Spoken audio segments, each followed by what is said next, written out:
nighter.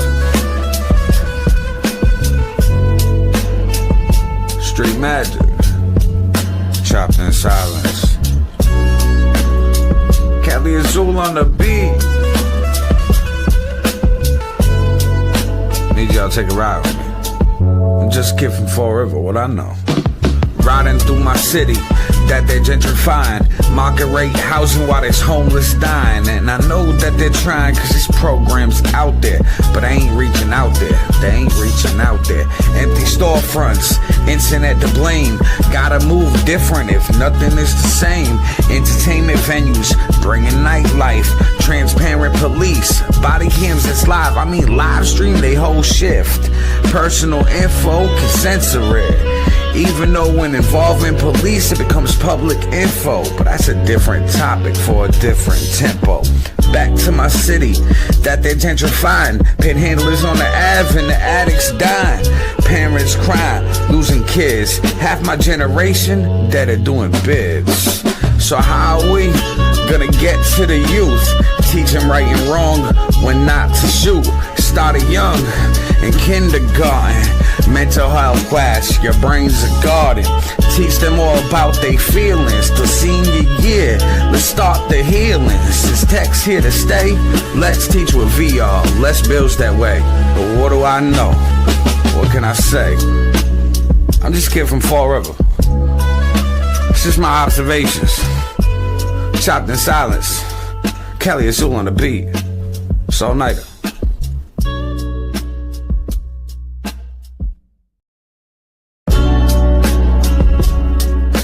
All nighter. Street magic, chopped in silence. Cali Azul on the beat. Need y'all to take a ride with me. I'm just a kid from Fall River, what I know. Riding through my city that they're gentrifying, market rate housing while there's homeless dying. And I know that they're trying cause this program's out there, but I ain't reaching out there, they ain't reaching out there. Empty storefronts, internet to blame, gotta move different if nothing is the same. Entertainment venues, bringing nightlife, transparent police, body cams that's live, I mean live stream they whole shift. Personal info can censor it. Even though when involving police it becomes public info, but that's a different topic for a different tempo. Back to my city that they're gentrifying, Panhandlers on the Ave and the addicts dying. Parents crying, losing kids, half my generation that are doing bids. So how are we gonna get to the youth? Teach them right and wrong, when not to shoot. Started young in kindergarten, mental health class, your brain's a garden. Teach them all about their feelings. The senior year, let's start the healing. Is text here to stay? Let's teach with VR, let's build that way. But what do I know? What can I say? I'm just a kid from Fall River.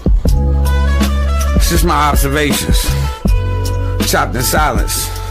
Cali Azul on the beat. It's all nighter.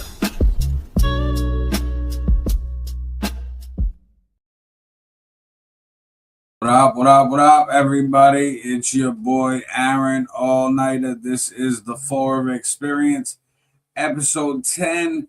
Make sure you share this out to your news feed, share this to groups, tag people in a post, tag people in the comment section. Send this to like-minded individuals in Messenger. If you are an admin or moderator of a group, share this to your group, put at everyone. It is highly appreciated. Also, if you're a digital creator, have your professional mode turned on, put at followers, at highlight in the comment section. It helps spread the word and gets this out to more people. Now, if you don't know, I start each and every episode with the weather. That way, if you ain't been outside yet today, you know how to dress for the day.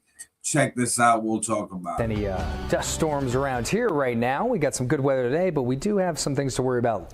Maybe tomorrow, a couple more days. Yeah, tomorrow, Wednesday, and Thursday. Best chance for some showers as we go through the week, especially Wednesday and Thursday. Tomorrow might not be too bad. All right, here's what we're looking at right now. Yeah, really nice weather. Another great beach day. People sneaking in another beach day before things get a little unsettled around here in southern New England. 76 degrees down there in Narragansett. Very busy. New Bedford, blend of clouds and sunshine. Very nice. 77 at the moment. We're looking at 73 in Newport. Providence at 76, Smithfield 78. The dew point still pretty low. We're in the upper 40s to around 50 over there in southeastern Mass. Still fall-like air out there.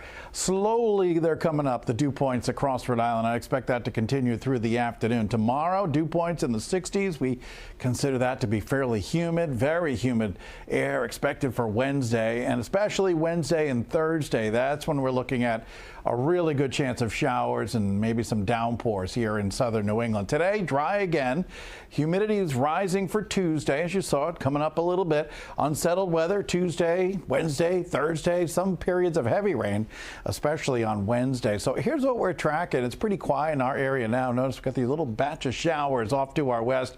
I think they're going to be staying away. They're going to try and work their way in, but for the most part, they fall apart as they work their way into southeast New England. Now, as we go through the night, probably finding some clouds around. It could even be a quick shower overnight, but mainly dry. As we go through the daytime tomorrow, notice late morning, early afternoon, a round of showers possible. That lifts to our north. The afternoon tomorrow might be mainly dry, but notice we've got this area of rain arriving late tomorrow night and into Wednesday morning. Very heavy rain, tropical downpours, maybe a few thunderstorms in the mix. Could be some localized street flooding first thing on Wednesday.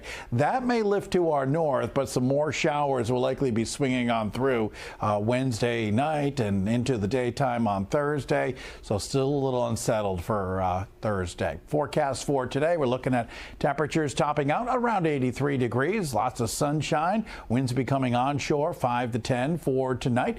We're looking at a dry evening. Any outdoor plans, no problems at all. There could be a shower late in the night. Overnight lows down to 65. A little bit more muggy overnight. And then for tomorrow, a lot more humid with a chance for a few showers. I think the best chance of that's actually away from the coastline in areas north and west of Providence. Temperatures tomorrow, 80 degrees with that higher humidity. Here's that 7-day forecast. Showers and thunderstorms possible, especially Wednesday morning. I have to watch for the possibility for some flooding during that time frame. Wednesday morning. On Thursday, we're still looking at some showers and a couple of thunderstorms in the area. Temperatures in the upper 70s, still humid Thursday. Right now, it looks like this whole system kind of gets out of here. On Friday, looks drier on Friday, 80 degrees. Saturday looks okay. Could be a shower late in the day on Sunday. But this afternoon, yeah, it looks great. Hey, and fingers crossed, the weekend looks pretty nice. So far, so good. Yeah, let's keep it that way. All right, exactly. Time now is 12:20. And the stories we're working on. All right, so far so good. Like the man said, weekend looks good. However, Tuesday, Wednesday, Thursday, rain. Come on now. It's not like Fall River's not going to get flooded all over the place. Stay away from Pleasant Street. Just saying. Now, starting off today's episode, if you haven't shared already, share it out. Share it out. Now, shout out Marcio Lopes, yo, London, UK in the house. It's so hot out here. It's never been this hot the past 15 years I've been out here. Shout out London on the check-in. And if you moved out of Fall River, tell me where you're from and tell me where you're at now. Now, City Councilor Chris Peckham recently was at the Historical Commission meeting talking about a stone that could help pivot Fall River's future. Check this out. We'll talk about it. I want to preface this stone by thanking the commissioners, you, Mr. Chair, Co-Chair Lima.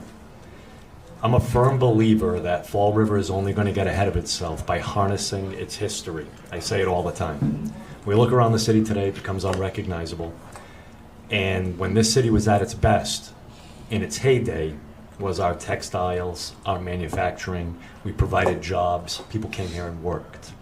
Why I say that is I believe the stone that I've come across could be a great segue into big things within the city of Fall River. I would go on the market rate housing rant as to how I want to see jobs and industry back in our mills, because that's what's going to be beneficial for the city. But that's a conversation for later on down the road.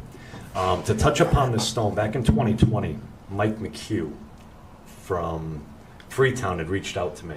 He had known that I was a history buff, for lack of a better term, and he reached out to me and he told me about this marker and begged me to save it.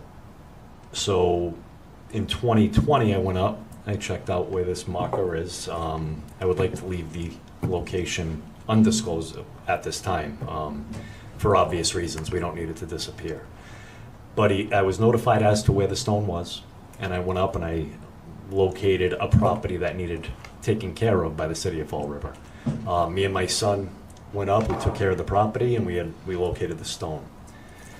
The stone was placed there in 1659, and I don't know if you have the history that I had sent you, Rick. We do.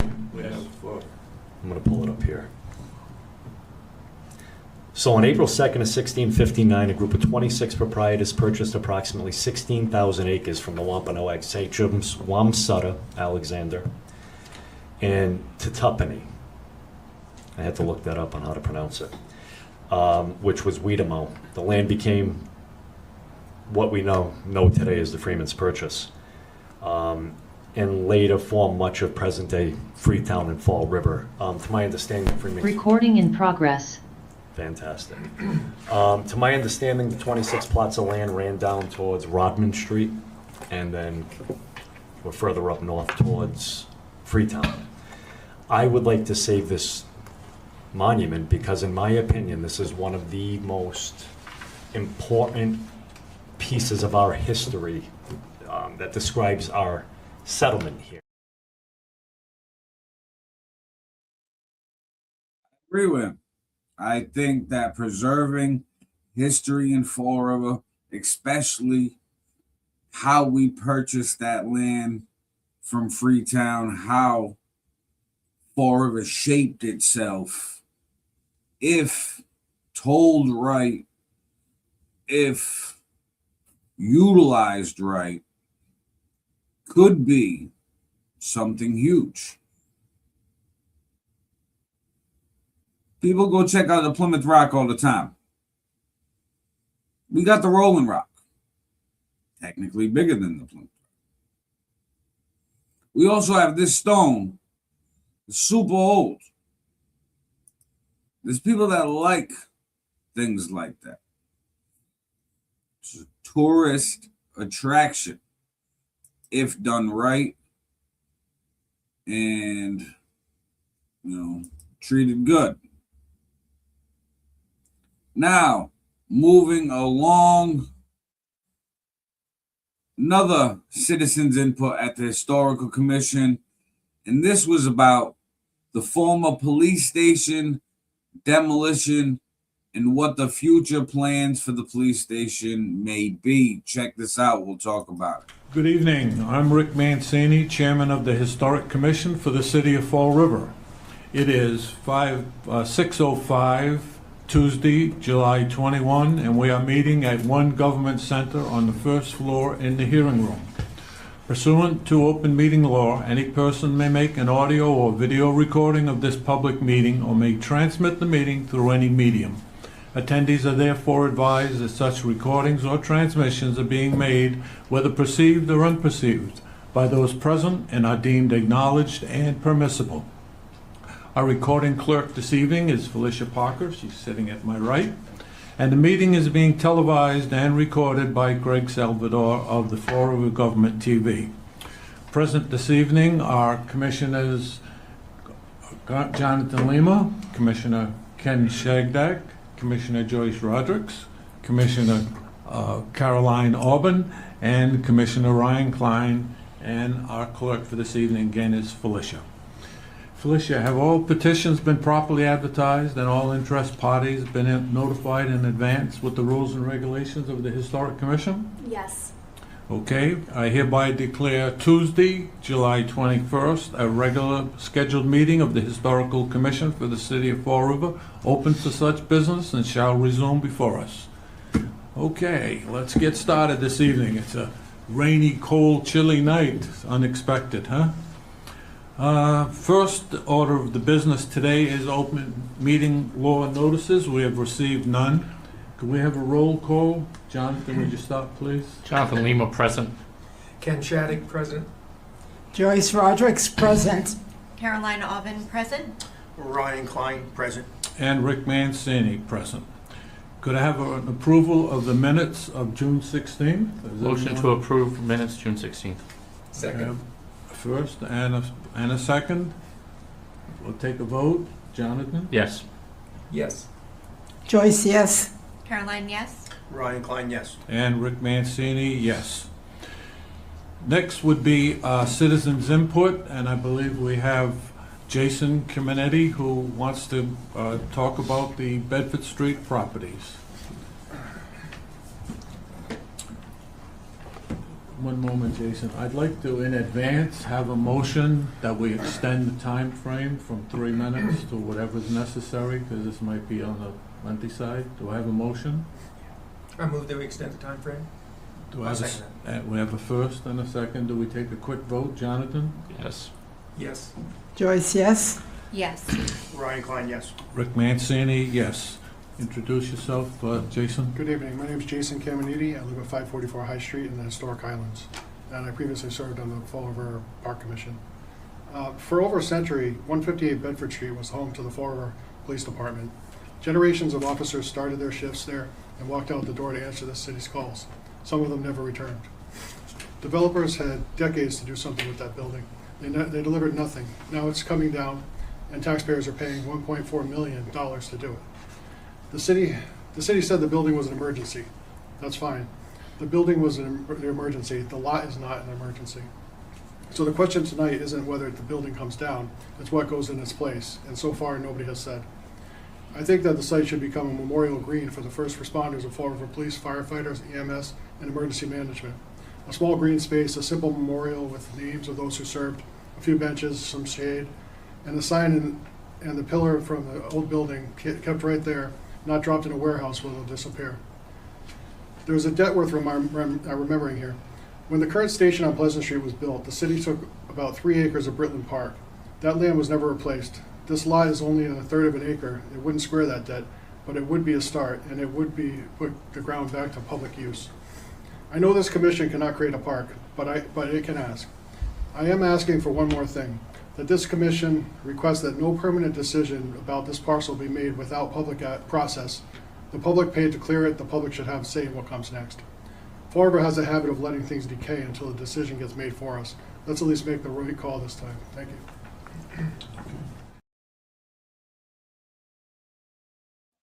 So, the guy wants the former police station, after it's demolished, to be a memorial site and green space. I think that's cool and all. However, I don't think that location, while we are revitalizing downtown and putting life downtown, is a good idea. Especially since everybody in the city complains about parking. The only way I can see the former police station being utilized as a green space and being a good idea is if the parking lot across the street that is used by the post office, as all the mail trucks, builds another deck similar to the parking lot on Pleasant Street near Primary Care and the one next to Charlton Memorial Hospital. If not, I I think it'll be disaster over there because, okay, you're going to go to the green space. Say this green space park memorial becomes a reality. Where are you going to park? Since that's everybody's main thing, there's no parking. So you need to think of that. And like I said, unless you double the parking lot across the street by adding another layer, there is no parking. But it's a good thought. Comment below how you feel about it. Shout out King Handsome Woe Life on the check-in. Whoa. Also, shout out J Real on the check-in. Salute. Keeping this going. Armed robbery at the Belmont Club. Oh, man, check this out. We'll talk about it.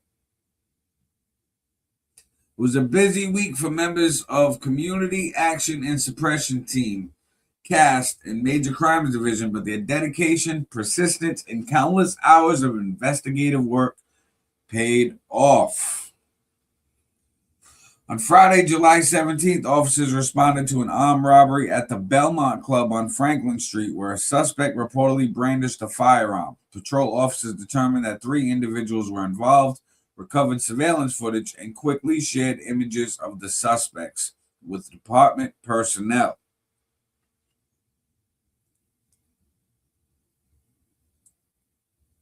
Through a coordinated investigation, detectives identified the suspects as Aaron Howard, age 36 of Fall River, Dilson Marino, age 23 of Fall River, and Ariana Santos, age 31 of Fall River. Detectives also determined that Marino had active arrest warrants and was wanted by Massachusetts State Police. At the same time, major crimes detectives were investigating the armed robbery. CAST detectives were conducting a separate narcotics investigation involving Howard. That investigation resulted in a search warrant for a residence on Rodman Street, where detectives determined all 3 suspects were staying.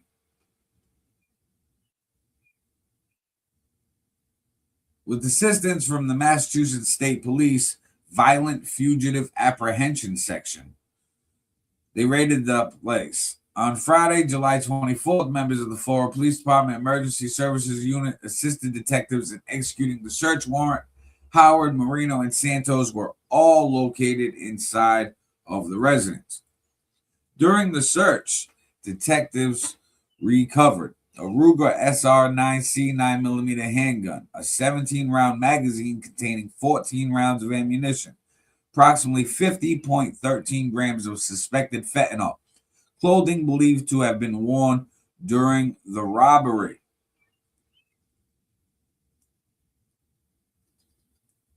Major crimes detectives determined that the recovered firearm matched the description of the weapon used during the July 17th robbery. As a result of the investigation, all 3 individuals were arrested. Aaron Howard was charged with trafficking fentanyl, 36 grams or more, possession of a firearm without an LTC FID card, possession of ammunition without an FID card, possession of large capacity firearm, possession of large capacity firearm during the commission of a felony, improper storage of a firearm, receiving stolen property, and armed robbery. Well, that'll hold you. That's a lot.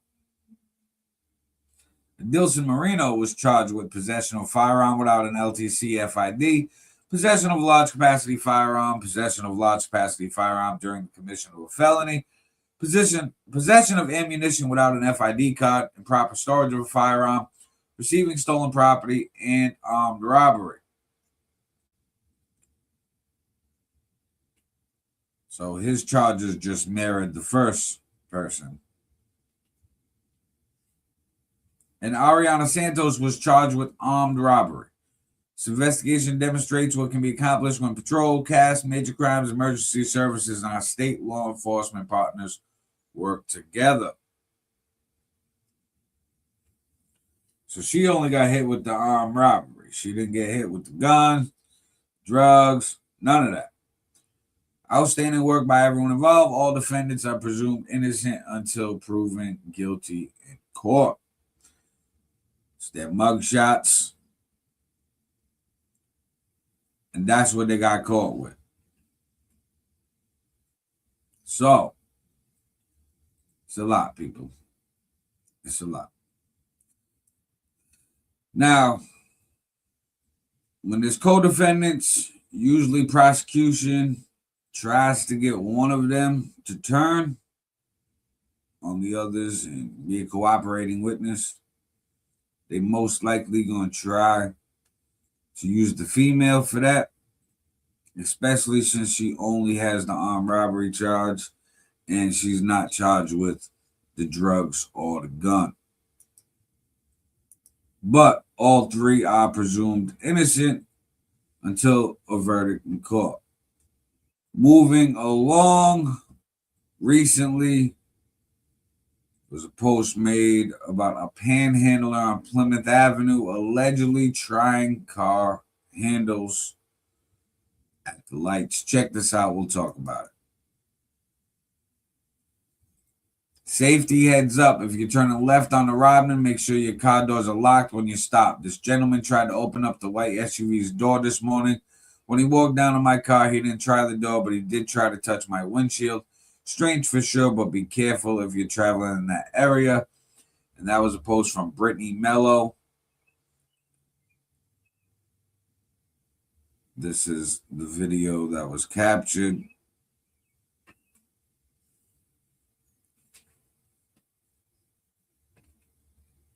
This man obviously has some mental health issues.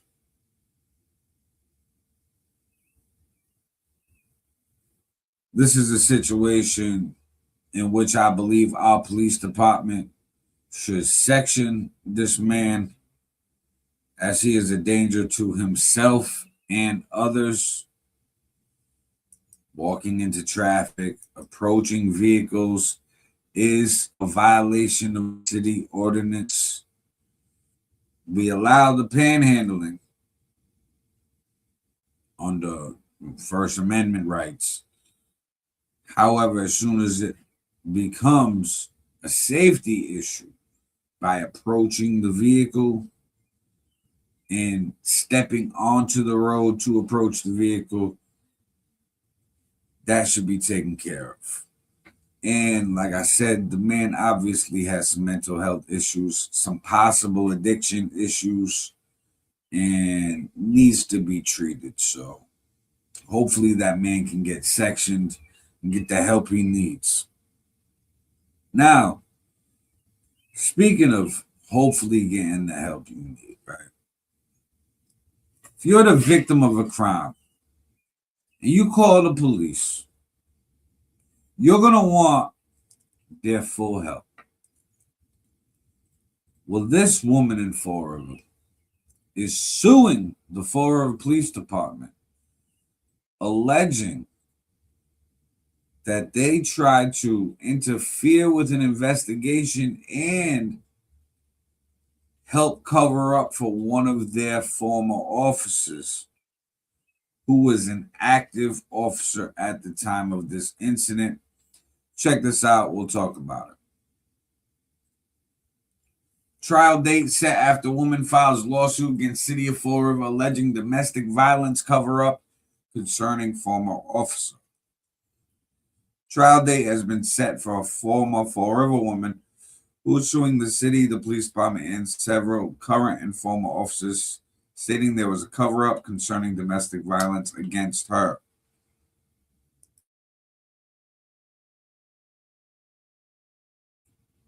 According to a lawsuit filed on behalf of Brenda Custodio, her then husband and former police officer Brian Custodio assaulted her on multiple occasions, charges Brian pled guilty to. The filing alleges that on October 5th, 2021, Brenda was working in a coffee shop that the couple was set to open when Brian returned from the basement with an axe. He raised the axe and made a swinging motion toward an espresso machine, but stopped before striking it. He then turned toward her, holding the axe and making threats. Custodio begged him to put the axe down and return her cell phone. Brian eventually put the axe down, kept the telephone, and left the house. So obviously he seen something in her phone, made him bug out, and he bugged out to the point he came upstairs from the basement swinging an axe. The complaint went on to say that Brenna ran outside and approached Brian's Jeep, asking him to return the phone. Brian aggressively put the Jeep in motion in her direction, causing Brenna to back off. As she backed away, Brenna hit the Jeep window.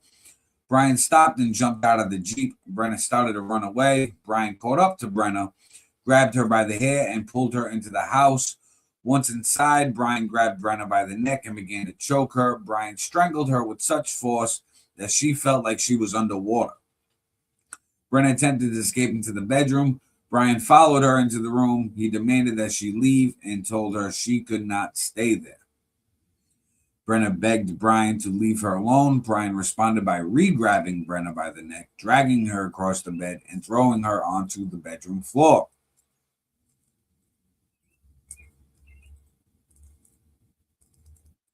Also alleged in the lawsuit, on the morning of October 20th, 2021, after words were exchanged, Brian charged at Brenna, swept her legs, and then threw Brenna to the ground. He then held Brenna down and choked her again. The loss of breath caused her to lose her hearing. After he choked her, she was limp and lying on the floor. As she was coming to, Brenna heard Brian say, "I hope you're fucking dead."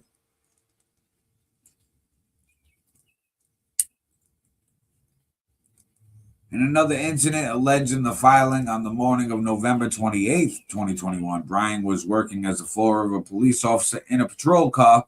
While on duty, Brian went to the couple's home and began removing items. Brian grabbed Miss Custodio and began pulling her into the house. Now, this is while he has a patrol car on duty, on the clock, in uniform. Miss Custodio struggled to try to remain outside. However, Brian overpowered Brenna and he dragged her into the home. He then pushed her into a group of filing cabinets and threw her onto the floor. While Miss Custodio was on her stomach, Brian placed his knee on her back and arched her back by pulling her hair to get her cell phone, which she had protected under her torso. Eventually, after a struggle, Brian forcefully took her phone. She got up and ran into the hallway. He followed her and he finally threw the phone at her. Once she got the telephone, she ran.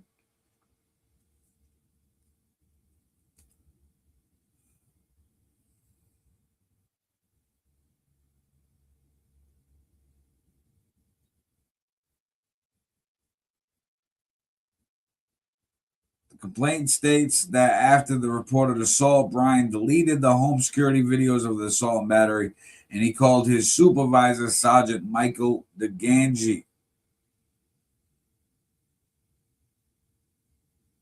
Officer Jonathan Souza, the union rep for Florida police officers and other unknown officers in training, were dispatched to the scene shortly after that. Souza's supervisor, Sergeant James Thorpe, and Sergeant Paul DeGangi arrived at the scene. Custodio's service handgun was confiscated. However, the lawsuit alleges the police did not arrest him at the scene. They did not take any photographs of the scene or of her injuries, and that Brian was allowed to leave in a police cruiser with a police officer issued shotgun. Brian later turned himself in, and Brenna stated she was filing a restraining order. Brian at the scene, they did not take any photographs. Well, yeah, she was discouraged from filing a restraining order by police officers, arranged on-call judge to issue a 209A restraining order. So after he turned himself in, she was discouraged by other cops from getting a restraining order. So the filing alleges that in his report, DeGangi misrepresented facts and minimized the seriousness of the prior assaults, placed Brian in a better light when the prosecutor reviewed the report for the court. The filing also accuses officers of not following proper procedures.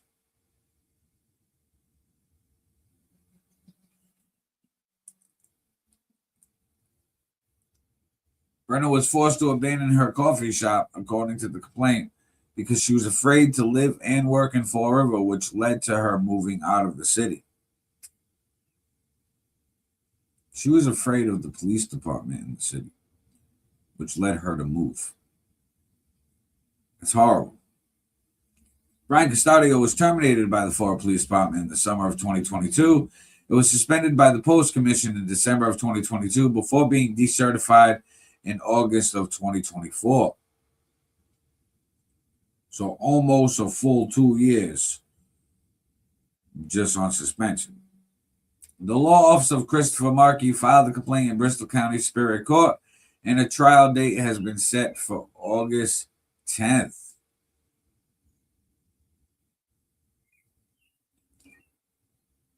That's going to be an interesting trial. Florida Police Department getting sued. It's not the first lawsuit against Florida Police Department. And knowing how Florida Police Department is, it's probably not going to be the last. But hey, what do I know? I'm just a kid from Fall River, right?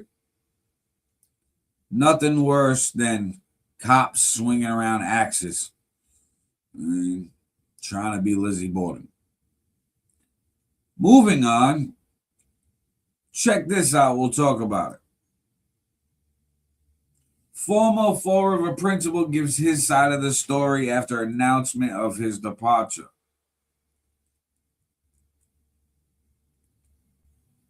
It's a picture of the principal right there. Former Fall River principal is now telling his side of the story. In a communication received by parents on Thursday afternoon from Father Fred Babasuk and Daniel Roy, superintendent of schools at the Diocese of Fall River, St. Michael's School, announced that effective immediately, Ryan Klein has concluded his service as the principal at St. Michael's School. The letter stated that the two thank him for his service out of respect for Ryan and his family's privacy and in keeping with our personnel policies. We are not able to share further details. In keeping with our commitment to the mission and well-being of our students, St. Michael's School and the Catholic Schools Office are engaged to ensure continuity in operations and support for faculty, staff, and families.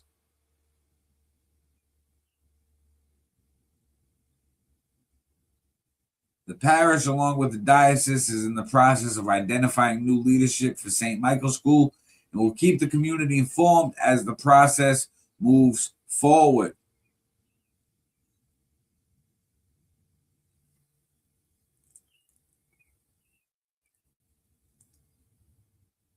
We ask for your prayers and continued commitment to the St. Michael's School community during this time of transition. In response to the statement, Klein took to social media to tell his version of what took place.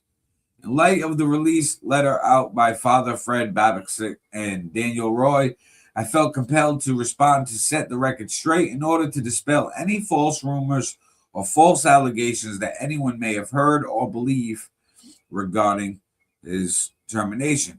June 29th, I was requested to go to the diocesan office on Highland Ave for what I believe to be the discussion, negotiation of my contract renewal for the school year 2026-2027. To my complete shock, I was released. The school and my humble work as principal, I wanted to stress that I never engaged in any inappropriate or illegal conduct of any kind whatsoever. I have since asked through my attorney for my evaluations for the last 4 years to be made public and to be provided them.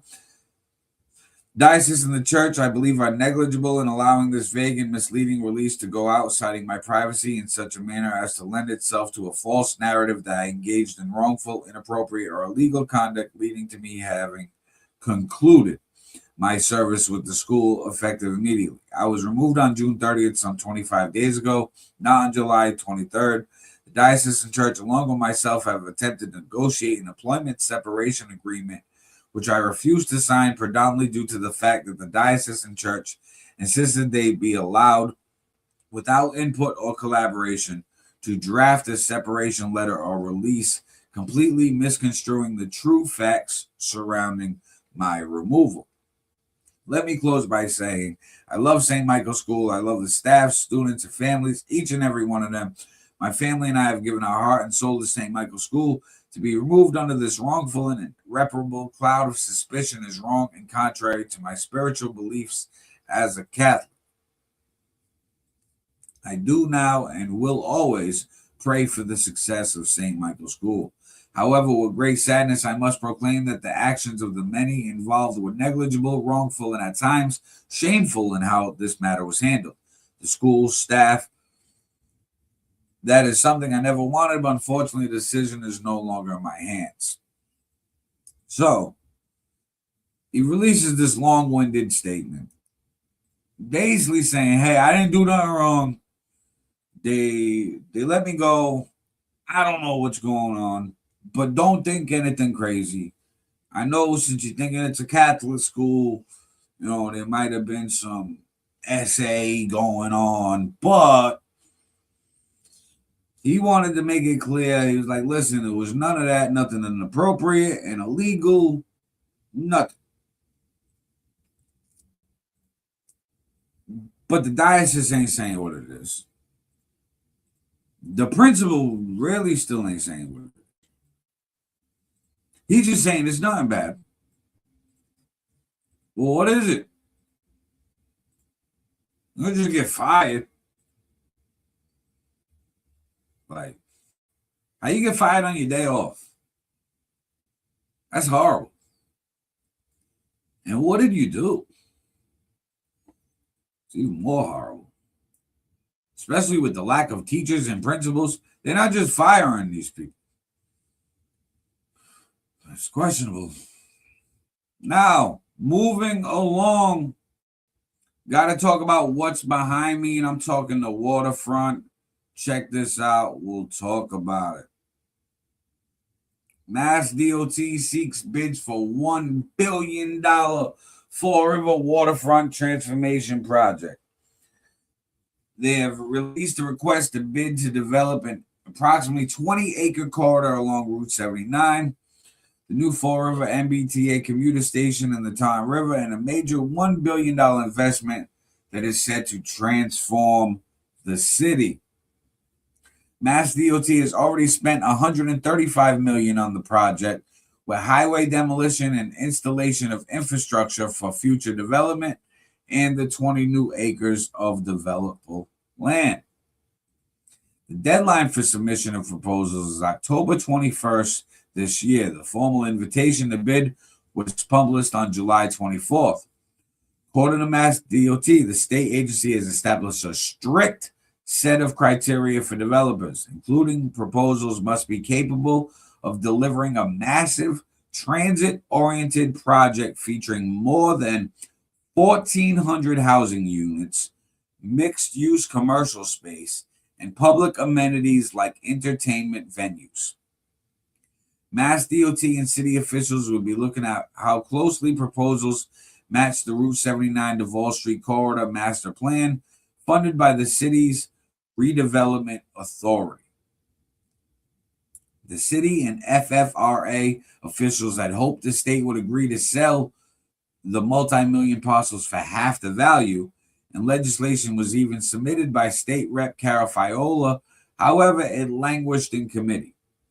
MassDOT will also be looking for bidder projects that optimize the proximity of the rail station and the best way to integrate the waterfront. Plans must also comply with new zoning regulations established by the city.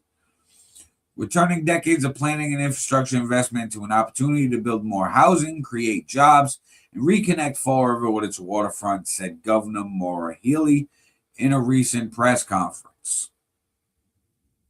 I want to thank the Healey-Driscoll administration for their continuing commitment of the Route 79 Duval Street project, said Mayor Paul Coogan.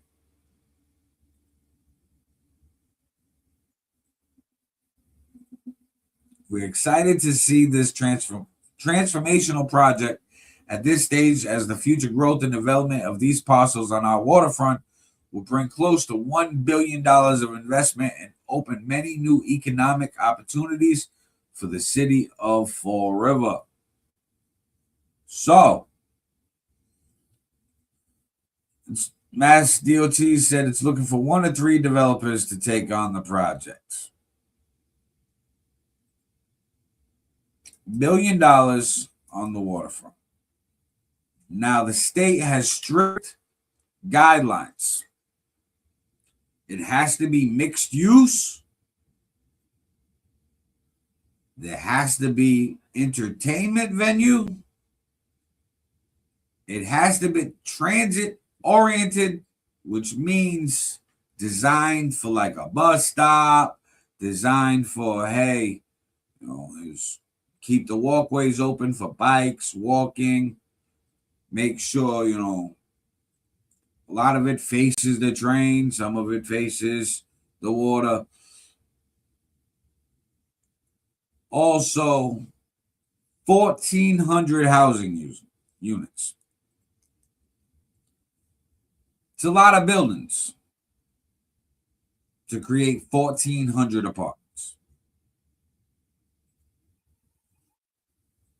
Now, Fall River social media is going crazy with this lately. Everybody's got their own ideas on what the waterfront should be. Now, we just heard the guidelines. So half of these ideas can't legally happen. No go right from the start. But some local influences and even a former mayor threw their ideas out there for the waterfront here in Fall River. And I want to know you guys' ideas while we take a look at theirs. Check it out. We'll talk about it. Now, this is basically what DOT put up.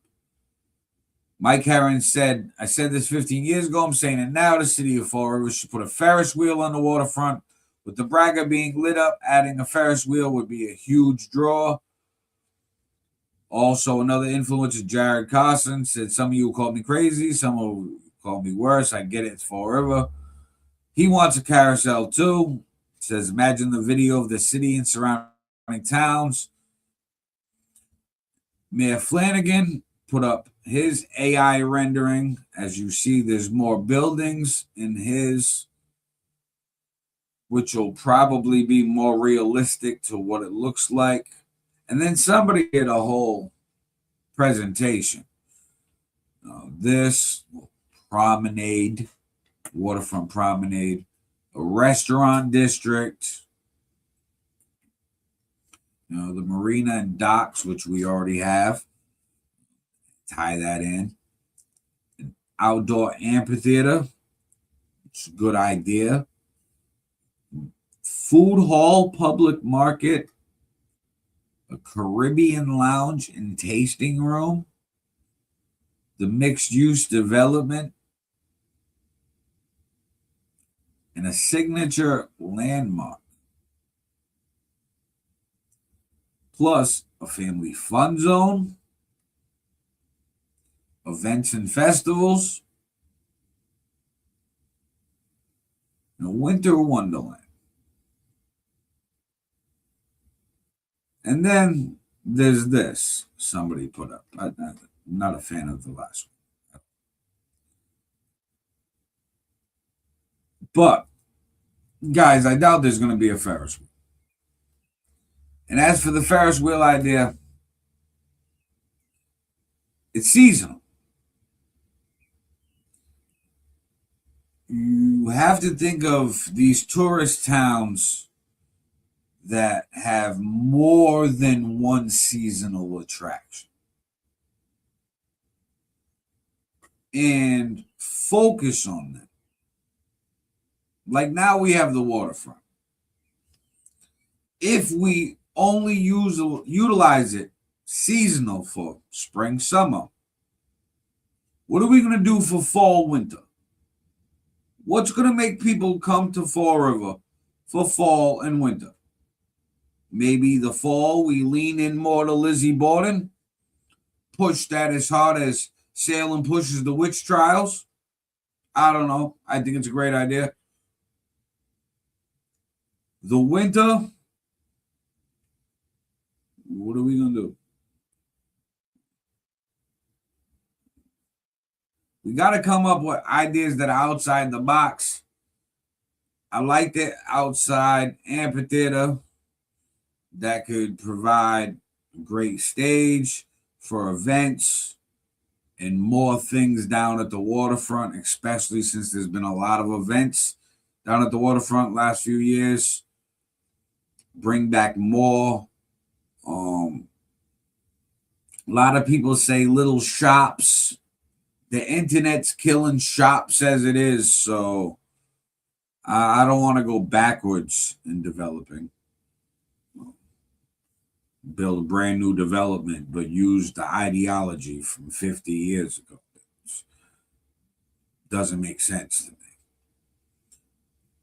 We have to think of nightlife, entertainment, things that maybe if you build a venue big enough, kind of like build one of these mixed use buildings, like these casino hotels type, but not a casino because we already lost our licensing for the casino. No. Mass only gives X amount of licenses per region, and we got one in time. Sorry, we lost out in the Bally's when we let it go to Tiverton. Anyways,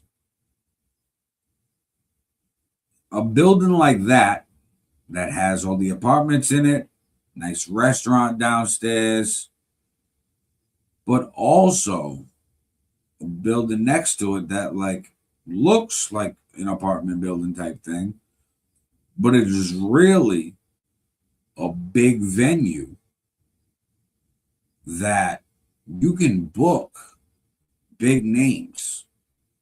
A lot of people say, oh, big names will never come to Fall River, da da da. I'm going to tell you something right now. Big names will come to where the money is. It's all in how much you pay them. Money makes the world go round. So if you have somebody that's got the budget to bring these big names somewhere, they'll come. Look at, we just had Matt Rife in Fall River doing pop-up comedy shows. Just imagine if we had a venue that had a few thousand seats in it. He might put Fall River on his tour. And then people say, hey, Fall River Mass has got a venue that I can tour at. Let me put that on the list.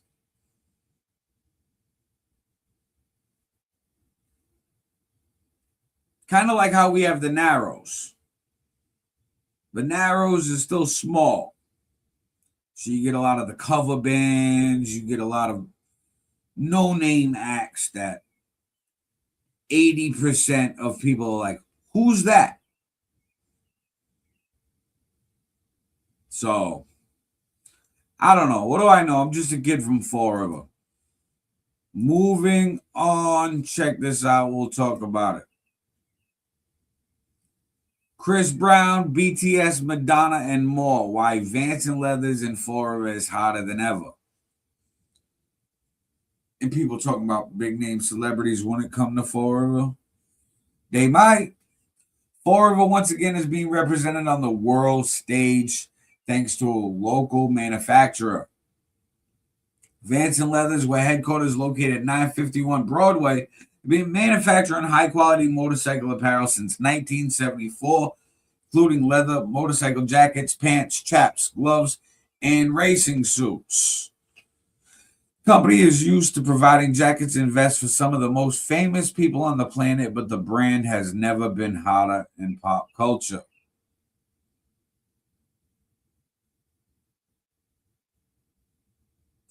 According to Gregory Molinar, Community Growth Director for Vanson, Chris Brown is currently wearing 5 of their vests on his tour and a collaborative jacket with Black Picasso. Brown must be pleased with the product because over a dozen jackets have now been ordered for his backup dancers. Brown and his crew are not the only big names currently repping Vanson. Kim Tae-hung V, from what may be the hottest group on the planet, BTS, was recently spotted seen wearing a Vanson on stage. In April last year, Madonna visited Saturday Night Live to watch Elton John and Brandy Carlisle perform songs off their album, Who Believes in Angels. While there, she was repping New York by wearing a piece of Fall River, a custom jacket. Now, their jackets have also been worn by Alicia Keys, right there. Wiz Khalifa, seen in a Vanson. Pharrell, right there wearing a Vanson leather. Fabulous. Davies. There's DJ Mustard at the halftime show, the Super Bowl. There's LeBron James with a Vanson leather. There's Millie's, Jaylen Brown. There's Madonna. That's just some to name a few. So people know Fall River. They're just like, hey, I'm not going there because there's nothing for me to do there. You know, so these celebrities will buy the coats and get it shipped to them. Some of them come down to the factory, but they're in and out because what are they going to pop up and do in Fall River? Are they going to go to a Portuguese restaurant? What are they going to do? Get some shrimp Mozambique? Fucking call it a day. They're going to go to Walmart. They're going to go to the marketplace. Watch a movie. No, we got to promote things better. We got to promote the battleship being the largest collection of naval ships in the world. Push that. That'll get people in Fall River. We have to push Lizzie Borden. This should be Lizzie Borden Day. October should be like Lizzie Borden month. All different Lizzie Borden themes throughout the month. People would come here, like Salem Witch Trials. But we don't have the creative minds in power to utilize these ideas. Mostly because a lot of these people are old and their soul is dead inside. They've already looked at it like, Fall River has nothing. I'm all set. They've already given up. The motto for the cities will try. We need to try harder. Moving along, flock cameras have become a big thing across the country. They're AI surveillance cameras utilized by municipalities and police departments. But what information are they really tracking and storing? And are you comfortable with your privacy being gone? As if your privacy isn't already gone watching this podcast on either Facebook or YouTube. But check this out. We'll talk about it. Flock cameras are in Fall River. Police say they're needed. Fall Police Department uses 41 automated license plate reader cameras from Flock Safety to investigate crimes. The technology has helped solve cases. It has also raised privacy and constitutional concerns nationwide. For police policy states the cameras cannot be used for personal reasons, harassment, or immigration enforcement. When he started patrol work over 20 years ago, Police Deputy Chief Barton Castro said a generic eyewitness account of a crime. A green car left the scene, and I think the plate was, 123. Could send an officer combing through grainy security footage for hours, knocking on doors and bothering uninvolved people. Now he said it's the total opposite. Okay, green car, 123. Let's put it in flock.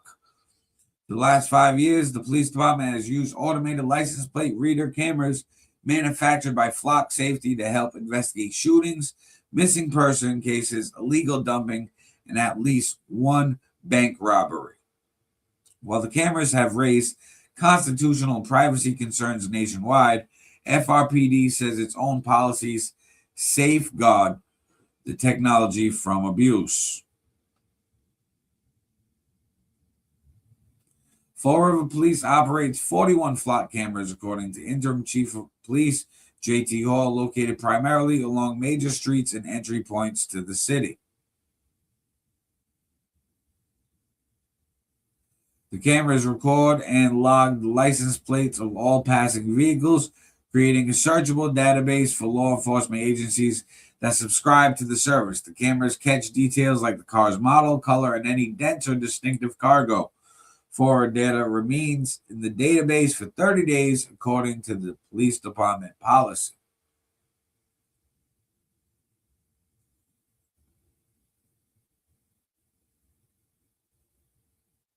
Paul said the technology has helped his officers solve cases more efficiently. The department first signed a contract for 10 cameras in June 2021, using federal funds from the ARPA Act. So, Fall River's already had flock cameras for 5 years. Later that year, Hall said the technology helped link a local bank robbery suspect to robbery statewide. The car he entered on bank security footage of Fall River had been recorded by flock cameras near reported bank robberies around the state. The suspect was later charged and convicted. So listen, we got 41 flock cameras right now in Fall River. For 5 years, we've already had flock cameras. 5 years ago, we had 10 of them. Nobody batted an eye for 5 years.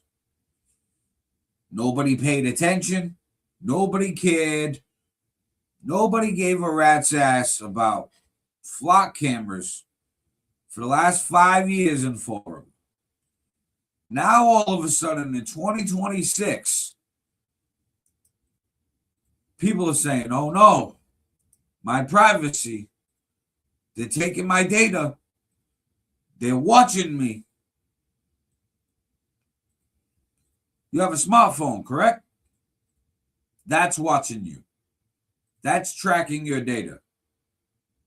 You use your smartphone willingly, correct? So you're openly giving away your info and data. You're on YouTube or Facebook right now, correct? Or on any of these other apps.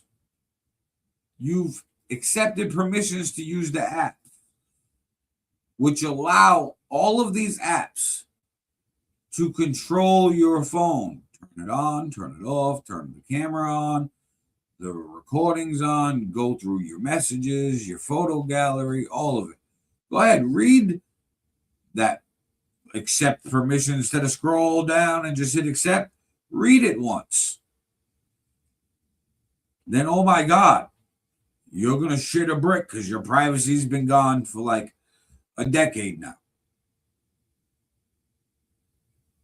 So, I don't know why your panties are in a bunch. But, welcome to everybody saying, oh no, it's not safe out there. It's not safe out there, because we're hearing about crime more because everybody's got a camera and everybody's reporting crime and news. Back in the day, Fall River had one newspaper, Herald News. Now Fall River's got 15 different platforms that tell you the news. So yeah, once you hear a bunch of things, oh my God, crime's horrible. If you do the math and look at population and amount of crimes and look at percentage stats, it's like single digits. Not scary at all. However, the fear mongering that's all over social media, because fear gets clicks, it makes people want to feel safe. You know what makes them feel safe? Ring cameras, Nest cameras, security cameras. Well, the police department said, hey, we want our citizens to feel safe. They keep complaining the streets ain't safe. Let's put some cameras up. And that's what they did. You can't have your cake and eat it too. You can't complain anytime a non-targeted crime happens in Fall River. And you're like, oh my God, it's so unsafe. I can't go outside at all. Oh my God, I'm paranoid. And then complain when the police department in the city is putting cameras to stop said crime and make you feel safer. Which one do you want? Oh, you want both. Well, sorry, Karen, it doesn't work that way. Moving along, check this out, we'll talk about it. Could Will Flanagan run again for mayor? His latest move is the biggest indicator yet, with Fall River Mayor Paul Coogan announcing he will not seek re-election in 2028. Speculation has already begun over who might succeed him. One name that has generated discussion among residents is former Mayor Jaziel Correa, following his recent release from federal custody. However, the strongest buzz surrounds former Mayor Will Flanagan and the possibility of a political comeback. Flanagan's path since being elected in 2009 has been nothing short of eventful. He lost the recall election to Sam Sutter, appeared in several films and made-for-TV movies, became the face of Cosmopolitan Dispensary, has served on Diamond's high school board, his alma mater, and most notably, he nearly lost his life in a vicious, unprovoked attack last year, only a block away from his business. Calls for Flanagan to run for mayor again have never fully faded, and his recent social media activity has only intensified the speculation. On Saturday afternoon, he posted, as mayor, I would work to transform our waterfront into the premier destination of New England. Residents would no longer want to leave the city and people would be making plans to visit. What do you want to see on our waterfront? Since the waterfront is one of the biggest topics. That doesn't sound like someone who is heavily leaning toward running for office. I don't know what does. With plenty of time remaining for candidates to formally enter the race, talk of potential contenders is likely to continue for the foreseeable future. So, former Mayor Flanagan tiptoeing, putting his feelers out there. No official announcement. He hasn't said, hey, I'm running. But you can tell by all his posts that he's going to run. Now, one man in the city has announced officially his plans on running. Now, some of you may know him, some of you may not. And some of you may have to get familiar with it. His name is Robert Barcelos. He is the owner and operator of Boom Squad Radio on Rodman Street. Check this out. We'll talk about it. Put up this post. New vision, fresh ideas, a new hope for Fall River. Robert Barcelos for mayor. I know the problems we face because I face them every day. My plan for a stronger Fall River: jobs and economic growth, attract new businesses, support local, and create good paying jobs for our residents. Affordable housing, safety and community, infrastructure that works, accountability and transparency in a city that cares. I will fight for a cleaner, safer Fall River, better schools and youth opportunities, tourism events and new revenue, fair taxes and smart spending, a city that listens and gets things done. This is our city. This is our future. Together we can do more. So it looks like his slogan may be together we can do more. And again, his name is Robert Barcelos. Throwing his hat in the ring. And that's a look at potentially what yard signs may look like. So you got Robert Barcelos on your bingo card for mayor. You know what I mean? Give him your vote. If you're unfamiliar with him, at least hear him out. Now, so far, looks like Flanagan versus Robert Barcelos. Now, moving along, recently there was a fire on Hicks Street. Check this out, we'll talk. First at 6, 13 people are forced from their home in Fall River after flames tore through the building this afternoon. Good evening. Thank you so much for joining us. I'm Kennedy Buck. Sam Reed is off tonight. Well, as you heard, more than a dozen residents evacuated as the flames spread. NBC 10's Devin Bates joins us live from Hicks Street, where the fire broke out. Devin, what can you tell us so far about the situation? Well, Kennedy, firefighters first responded shortly after 1 p.m. today, and most residents had managed to already get themselves out. I'll step aside and show you a closer look at the damage. You can see that it did quite a number on this 3-story apartment building. As those first responding firefighters worked to tamp down the flames, others also looked to make sure everyone was able to get out of there safely. 13 residents, as you mentioned, are now without a place to stay, but the question of whether the building is a total loss also has yet to be determined. Firefighters first worked from the outside of the building because of the dangerous conditions that were there when they arrived. Fall River Fire District Chief Matt Johnson said he sent crews in as soon as he was comfortable they made enough progress getting those flames under control. They operated heavily on the second and third floors and in the attic. The fire had extended up through the attic in a rather large building. We had 2 firefighters injured. One was transported to be evaluated at a local hospital. The other was evaluated on scene and is been assessed as stable at this time.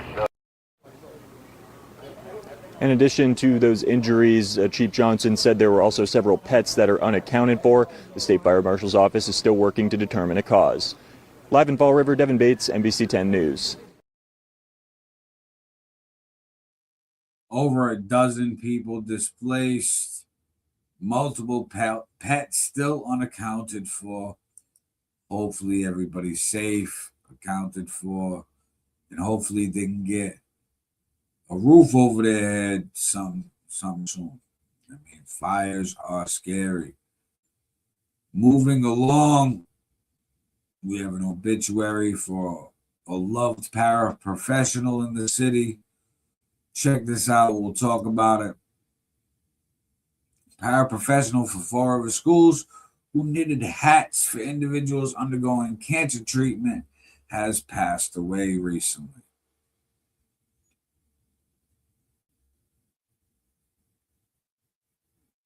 Diane Kucha Romano, age 68, of Fall River, passed away peacefully at home on Monday, July 20th. Surrounded by her loving family, she was the beloved wife of Paul E. Romano, with whom she shared 42 years of marriage. Born in Fall River, Diane was the daughter of the late Leo and Pauline Martel Kucha and remained a lifelong resident of the city she loved.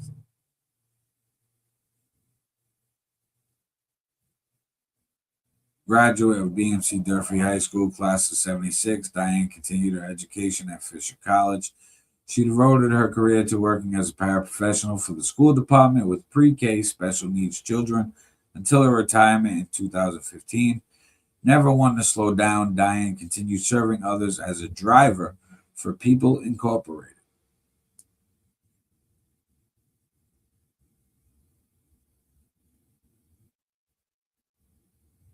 Diane embraced life with a joyful spirit. She loved relaxing at the beach, camping with family, trying her luck at the casino, watching the Red Sox. Creative and thoughtful, she enjoyed scrapbooking, diamond art, and knitting hats for individuals undergoing cancer treatment.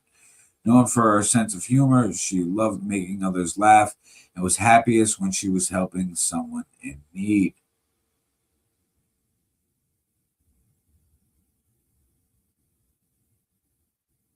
Above all, Diane was a devoted wife, mother, and grandmother. Her greatest happiness came from spending time with her family, especially her beloved grandchildren who brought endless joy to her life.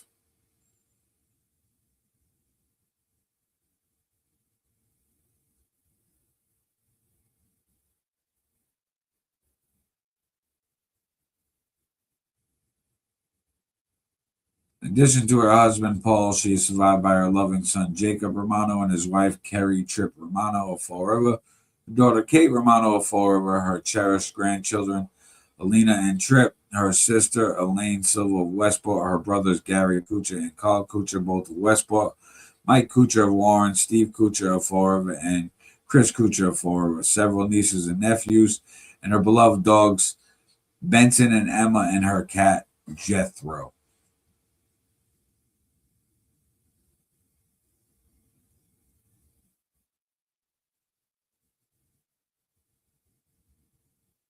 Our visitation will be held Thursday, August 6th from 2 p.m. to 6 p.m. in the Waring Sullivan House at Cherry Place, 178 Winter Street, Fall River.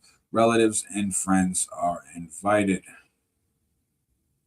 While flowers are welcome, contribution to Diane's honors can also be made to community autism resources.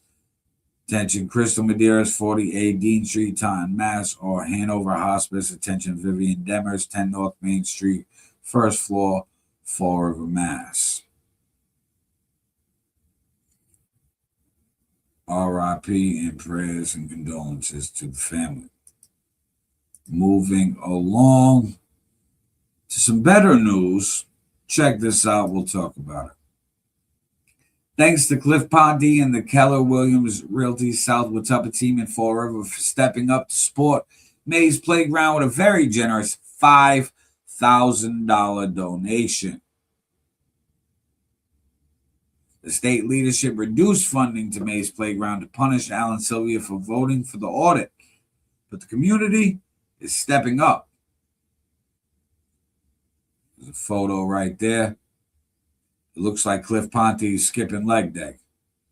But $5,000, salute to him and his staff. Now, more on Mays Playground. Check this out. We'll talk about it. Thanks to Joseph A. Marshall and Kim Doyle Butterfield for stepping up to support Mays Playground with a very generous $5,000 donation.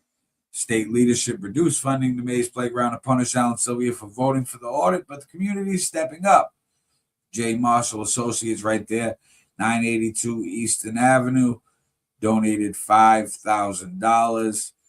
And like the post says, the community is stepping up. But some people in the community have some questions. And this may be triggering for some of you. Check this out. We'll talk about it. Find out how many times we went to court against the city, and they got it tucked in their shorts. Civil Service Commission, court, appealing things that shouldn't have been appealed based on bullshit things. This is a joke. It is a freaking joke. This council's disgusting. I'm telling you, it's ridiculous.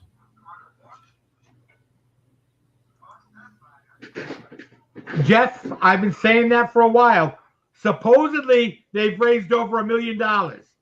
Okay? If they've raised that much money, let them pay for the playground. Well, and not use tax money for it. There you go. Well, that's exactly the way we feel Plus, about the CPA. Everyone keeps giving them money. Where's it going? Where's it going? All that money, where's it going? That's right. Where is They it? only needed $100,000. Not even. They needed 90. Okay? They've exceeded that amount. By a Stop lot. sucking the people dry. You're worse than the fucking government. Yeah, well, and now I know it's making people have that feel good position. Oh, look at what we're doing. We're such nice people. And that's fine. But where's the money going? That's right. Listen, that's fine. You donate your money. If That's your right. You can donate your money. Is it a good cause? Yeah. Is it is Veterans Kitchens or veterans, any veterans organization is a good, as far as I'm concerned, is anything for the veterans is good. But you have to account for the money. If the veterans need $50,000 and you raise $50,000, okay, you're done. If you raise $100,000, where's the rest of that money going to go? Is it going to be diverted to more veterans, benefits? But let's see what it's being used for. This is the problem. Remember what happened with Black Lives Matter. All the wokies, all the rich elitists that were suffering from white guilt, they gave them hundreds of millions of dollars. And what did they do with it? They bought houses, cars. They went on trips. Yeah, they went on trips. Well, that's not what they gave them the money for, right? But again, here we go on a smaller scale. If they needed $90,000 and they raised $1 million or nearly $1 million, that's great. But that they satisfied what they needed to do that particular issue. Now, if you got all that donation money, you got two options as far as I'm concerned. Tell us how you're going to use it for a righteous cause, or just give the money back. That's it. The taxpayers getting screwed all the time. And I mean, I don't know how we got this mix of playground and Veterans Kitchen. I don't know where this dynamic came from. First this all started with the playground. Am I correct in that assumption? Yep. Okay. So how the Veterans Kitchen got in there? Because the playground got denied the money from the state because Alan Sylvia sponsored it. The Veterans Kitchen was sponsored by Alan Sylvia. They lost their money. All right, so it's two separate things. It's two separate issues. Yeah, okay. The money being raised was for the playground, okay. Which, by the way, we had one at Kennedy Park. Yep. And everyone saying, we've never had one in Fall River. Get your facts straight, moron! They probably don't know where Kennedy Park is. See, but yeah, this is nuts. I mean, it's about accountability, guys. I mean,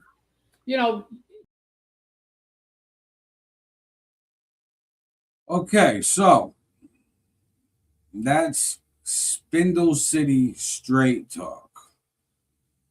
Talking about Maze Playground. Talking about the fundraising, questioning where the funds are going, claiming that Maze Playground and Marcel Riley is sucking the people dry worse than the government, and also claim that we already have a sensory playground in the city at Kennedy Park with the playground that they have there, which was designed as an inclusion playground. So, I don't know. That's how Spindle City Straight Talk feels about Maze Playground. They feel like they're sucking the taxpayers dry because they've already got enough donated. How do you feel? Comment below. Now, with that being said, I want to thank each and every one of you for tuning into today's show. Whether you're a first-time viewer or loyal viewer, I appreciate you. Now, if you haven't yet, please share this out to your newsfeed, share this to groups. Tag people in the post, tag people in the comment section. Send this out to like-minded individuals in Messenger. It's highly appreciated. Also, if you're an admin or a moderator of a group, share this to your group, put at everyone. And if you're a digital creator, have your professional mode turned on, put at followers, at highlight in the comments. It is highly appreciated. Also, last thing, guys, follow, subscribe wherever you are watching from. We are on Facebook on the Floor of Experience and Aaron All Nighter Facebook pages, and streaming live on YouTube on the Street Magic Multimedia YouTube channel. So follow, subscribe, turn on notifications. And if you're watching this on YouTube, at the end of the live, make sure you hit the hype button and hype us up. With that being said, I want to say everybody be good, be safe, do the right thing, stay out of trouble, treat each other with love, dignity, respect, and all that. You already know what it is. It's your boy Aaron All Nighter. Fall River, you know I'm off this. Peace. All Nighter. Street Magic. Chopped in silence. Kelly Azul on the beat. Need y'all to take a ride with me. I'm just kid from Fall River, what I know. Riding through my city that they're gentrifying, market rate housing while there's homeless dying. And I know that they're trying cause this program's out there, but I ain't reaching out there, they ain't reaching out there. Empty storefronts, internet to blame, gotta move different if nothing is the same. Entertainment venues, bringing nightlife, transparent police, body cams that's live, I mean live stream they whole shift. Personal info can censor it. Even though when involving police it becomes public info, but that's a different topic for a different tempo. Back to my city that they're gentrifying, Panhandlers on the Ave and the addicts dying, parents crying, losing kids, half my generation that are doing bids. So how are we gonna get to the youth, teach them right and wrong, when not to shoot? Started young in kindergarten, mental health class, your brain's a garden. Teach them all about their feelings. The senior year, let's start the healing. Since tech's here to stay, let's teach with VR, less bills that way. But what do I know? What can I say? I'm just a kid from Fall River. It's just my observations. Chopped in silence. Kelly Azul on the beat. It's All Nighter.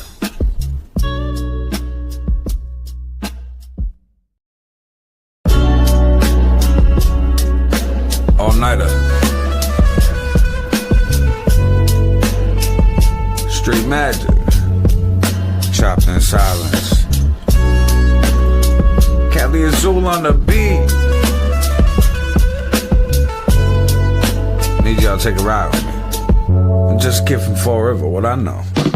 Riding through my city that they're gentrifying, market rate housing while there's homeless dying. And I know that they're trying cause this program's out there, but I ain't reaching out there, they ain't reaching out there. Empty storefronts, internet to blame, gotta move different if nothing is the same. Entertainment venues, bringing nightlife, transparent police, body cams that's live, I mean live stream they whole shift. Personal info can censor it. Even though when involving police it becomes public info, but that's a different topic for a different tempo. Back to my city that they're gentrifying, Panhandlers on the Ave and the addicts dying, parents crying, losing kids, half my generation that are doing bids. So how are we gonna get to the youth, teach them right and wrong, when not to shoot? Started young in kindergarten, mental health class, your brain's a garden. Teach them all about their feelings. The senior year, let's start the healing. Since tech's here to stay, let's teach with VR, less bills that way. But what do I know? What can I say? I'm just a kid from Fall River. It's just my observations. Chopped in silence. Kelly Azul on the beat. It's All Nighter.